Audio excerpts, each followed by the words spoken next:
यार हम क्या करें, ड्रामा इतने मज़े का है। मुस्तफ़ा और शर्जीना की स्टोरी इतनी कोई हमें प्यारी लगती है, हम इतना कनेक्ट कर गए कि हम जब वो लड़ाई करते हैं तो हमें दुख होता है, जब वो नाराज़ होके जाते हैं तो हमारा दिल चाहता है मनाएं। तो उनके दरमियान जो भी चल रहा है उसका इफेक्ट हमारे ऊपर होता है, और जब वो मिल जाते हैं तो हम खुश होते हैं, स्माइल करते हैं। So we can't help it, and there are just so many angles, so many points in that drama, in the story that you can connect with, that you can talk about, you know. और again कोई भी एक track नीचे नहीं जा पा रहा है। अगर मुस्तफ़ा शजीना का ट्रैक है स्ट्रॉन्ग, तो अदील का ट्रैक भी स्ट्रॉन्ग हो गया, उसमें भी ट्विस्ट आ गए हैं दैट यू लाइक अच्छा ये भी हो रहा है, यू नो। तो यू राइट, इतने सारे पहलू हैं बात करने के लिए। सबसे पहले मैंने पिछले ड्रामा गप में ये बात करी थी, आई थिंक जफ़ा के ऊपर। मैंने कहा था कि हमारे राइटर्स जो हैं वो ये क्यों नहीं अभी तक इसको चैम्पियन कर सकें, एस कर सकें कि दोनों में आपस में बातचीत हो। मुश्किल कॉन्वर्सेशंस हम नहीं करते, हम उनको किसी तरह एग्जीक्यूशन में खो देते हैं। लेकिन यहाँ you showed a difficult conversation from beginning to end, जब ये दोनों के दोनों किस तरह, सबसे पहले जब ये लोग लड़े थे वो कमरे में हमने रिव्यू किया था, कितनी अच्छी आर्ग्यूमेंट हुई थी। और अब हम सब सोच रहे थे कि कैसे इनकी सुलह होगी, होनी तो है लेकिन will it be believable, will we understand it, will we be able to relate to it, and will we feel that yes, इसको माफ़ी मिल जानी चाहिए या शर्जीना को वापस चला जाना चाहिए। And from beginning to end Rabia, it was like एक ऑर्केस्ट्रा में कोई वो नहीं होता कि आप ऊपर नीचे सब लेकर जाएं, एक musical composition.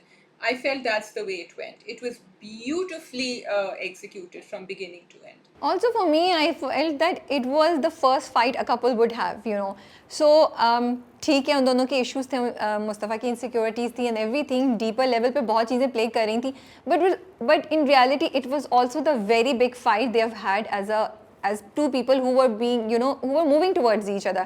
तो इसीलिए तो वो देने आता है, डिस्पाइट वो फ़ोन पे जो एक दूसरे को सुनाते हैं कि खुद ही आके ले लो, मैं नहीं करूँगी, वो उसको उसका लैपटॉप और चार्जर देने आता है और फिर वो वहाँ से हटती नहीं है। और होता यही है, यू नो, जब भी आप कपल्स में, यू नो, आप लड़ाई हो जाती है बट यू वांट कि अच्छा दूसरा मना ले, और आप कुछ एक्सक्यूजेस देते भी हैं, अब वो दूसरा बंदा पिक कर ले या नहीं कर ले। तो मुझे लगा कि ये इतनी खूबसूरत तरीके से उन्होंने एक रिलेशनशिप की जो उतार चढ़ाव होता है या कॉम्प्लेक्सिटीज़ होती हैं उसको रिप्रेजेंट किया, उसको दिखाया। एंड जो तुमने बात की ना कि क्या शर्जीना को वापस चले जाना चाहिए, ये एक बड़ा इंपॉर्टेंट पॉइंट है और उसको उन्होंने इतना अच्छा टैकल किया क्योंकि मुस्तफ़ा एडमिटेड, मुस्तफ़ा की आंखें खुल गई जब उसने बोला कि तुम मेरी मोहब्बत थे। तो उनकी जितनी गलत फहमियाँ थी आपस में वो चीज़ क्लियर हो गई and Mustafa apologised. So they made it, see that's what's happening in कभी मैं कभी तुम। वो जो भी चीज़ करें उसकी एक वजह है, उसकी एक रीजनिंग है, उसका एक ग्राउंड है। सो आपको समझ आ रही होती है कि कोई चीज़ क्यों हो रही है, यू नो। मुझे तो शुरू में जो उन्होंने मुझे हुक किया ना, जब वो खड़ी हुई देख रही थी एंड देन ही सेड, पहले तो उसने कहा मैं खुद देने आ गई क्योंकि बहुत महंगा था, अच्छा भाई एक आपको एक्सक्यूज मिल जाए कि आप इससे मिल लें। फिर उसने कहा बंदा अंदर ही बुला लेता है, गर्मी पे खड़े हुए। I love Mustafa sense of humour come back over here, जो उसने गुस्से में भी कहा एंड देन शी सेड मैं तो खड़ी हुई हूँ, मैंने तो नहीं कहा कि मत आओ। तो एक you know there's this ego problem, and what they showed us was that one of them had to let down the ego. Both of them were trying to stand their ground, तो वो चीज़ी भी नहीं हुआ, वो अंदर भी आ गया and then of course फिर फटा जो भी फटना था वोल्केनो, एंड बातचीत हुई। बट सी आई थिंक जो शर्जीना है ना वो कम्युनिकेट करती है। अगर तुम अभी भी देखो मुस्तफ़ा और शर्जीना में, दोनों में से शर्जीना इज़ द वन, जब लाइट भी गई थी जब उसने बोला तो उसी ने मुस्तफ़ा को बोला था ये करो, वही मुस्तफ़ा को पुश करती है। So maybe in a couple it is important that एक बंदा ज़्यादा कम्युनिकेटिव हो। तो शर्जीना, मुझे तो अभी भी जब दोनों एक दूसरे से शिकवा कर रहे थे, it was Sharjeena who started talking about what she was feeling कि तुमने ऐसे किया, तुमने इमोशनली डिटैच कर दिया और मुझे ये हुआ और वो हुआ। तो उस पर फिर कॉन्वर्सेशन स्टार्ट हो गई व्हेन शी स्टार्टिंग। तो ये बड़ी इंटरेस्टिंग पोर्ट्रेल है एक कैरेक्टर की जो शर्जीना कर रही होती है। एंड आपको मज़ा आता है देख के, आपको वही बात है कि रिलेटेबिलिटी लगती है आपको। भाई देखो, एक तो मुस्तफ़ा के दिल में बहुत सारी बदगुमानी थी, ठीक है, वो समझ रहा था कि मैं लूज़र हूँ और मैं तो कुछ नहीं कर सकता, इसके लिए उसने वो आधी कॉन्वर्सेशन सुनी थी, पूरी सुनी नहीं, फिर उसने क्लैरिफाई नहीं किया। क्योंकि अगर आप देखें Mustafa a gamer, a young boy, he doesn't really believe in himself, he is the younger one in the family, वो अपने आप सब कुछ अंदर ही रखता है। शर्जीना वेरी अपफ्रंट, वो बहुत अर्नेस्ट है, बहुत अपनी सारी कम्युनिकेशन और अपने थॉट्स को ट्रांसलेट करती है into what she is feeling, she expresses it. So दोनों का जो मैच है वो इसी तरह था कि उन्होंने अपनी लड़ाई भी इसी तरह रिजॉल्व करी। Sharjeena, you are right, communicated, and Sharjeena didn't have a problem telling him I love you, you know, and I am too perfectly fine. उसने ऑलरेडी अदील से एक दफ़ा कह दिया था, अब उसने यहाँ दोनों और खुल के कह दिया इसको।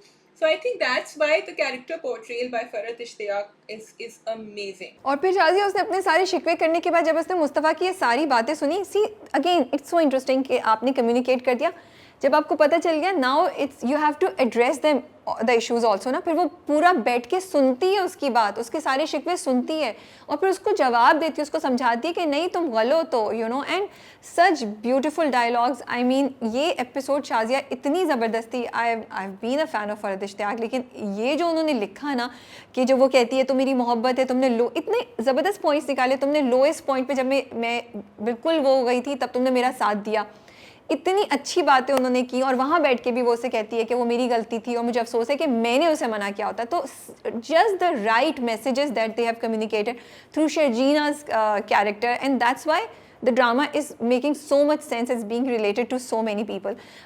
फिर उसके बाद क्या मैं कह रही थी, मैं बात भूल गई। हाँ, तो मुझे एक और चीज़ that I really want to mention, जब मुस्तफ़ा अंदर आता है कमरे के, शर्जीना उससे बात करती है, तो यू नोटिस शर्जीना वो तब भी दूर जाके बैठती है। I really want to appreciate कभी मैं कभी तुम, the creators, director, performers, the writer. There is not a single indecent scene in this drama. There is not a single scene जहाँ पे हमें लगता है ये फिजिकली एक दूसरे के करीब बहुत लाए जा रहे हैं just to create sensationalism, और या वो जोड़ी की वाली फीलिंग लाके जिसकी रील्स बने। इतना कोई साफ सुथरा ड्रामा है, डिसेंट ड्रामा है, बट कहीं भी वो रोमांस पे कम नहीं हुआ, कहीं भी आपको कहीं ऐसा नहीं लगता कि अरे बोरिंग हो गया, इन कुछ भी ऐसी चीज़ नहीं है। उसके बावजूद you are absolutely loving Sharjeena and Mustafa story, and आपसे वेट नहीं होता कि अगली बार क्या होगा।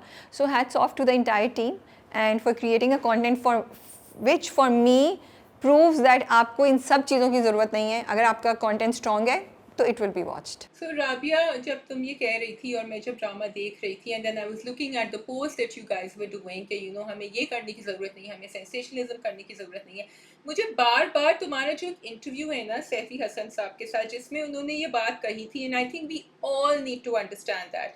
ही सेड आजकल जो राइटर्स हैं, और मैं किसी राइटर को बुरा नहीं कह रही हूँ, I am not a writer my self, उन्होंने कहा कि लोग कहते हैं हमने ये लिखा ये लिखा ये लिखा है, मैं उनसे पूछता हूँ आपने पढ़ा क्या है। And Farhat Ishtiyaq is that writer who is writing to give us difficult conversations, ताकि हमें उसको लीपापोती करने की ज़रूरत नहीं है ना sensationalism से कि हम बिला वजह intimate scene दिखाएं, because it's all expressed in the dialogues and the performances and the execution. तो हमें ज़रूरत नहीं है कि हम बिला वजह कोई फजूल सा या unnecessary सा scene दिखाएं, and that's why writing is so important, and interpreting it on screen is so important.